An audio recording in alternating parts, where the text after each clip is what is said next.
পুরুলিয়ায় আদিবাসীদের প্রতি বঞ্চনার ছবি, সরকারের তরফ থেকেই বঞ্চনা। তার কারণ পুরুলিয়ায় আদিবাসীদের অনুষ্ঠান, সেখানে আদিবাসীরাই ডাক পাচ্ছেন না। পুরুলিয়ার বলরামপুরে আদিবাসী সংগঠনকে ছাড়াই হচ্ছে জয় জোহার উৎসব। সরকারের আদিবাসীদের প্রতি বঞ্চনার যে ছবি পুরুলিয়ার বলরামপুরে স্পষ্ট হচ্ছে, তার কারণ আদিবাসীদের অনুষ্ঠান আদিবাসী সংগঠনকে ছাড়াই হচ্ছে জয় জোহার উৎসব। মঞ্চে উপস্থিত রয়েছেন কিছু প্রশাসনিক কর্তা।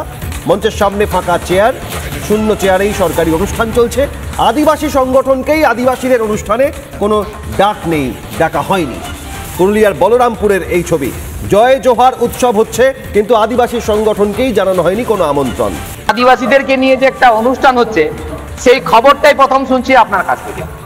তাহলে আমি একটু যোগাযোগ আছে প্রশাসনিক জায়গায় বা বিভিন্নভাবে পরিচিত মুখ, আমি জানিনি। ফলে আমার বিশ্বাস যে এলাকার কোনো আদিবাসী মানুষকে জানানো হয়, এটাই দুর্ভাগ্য।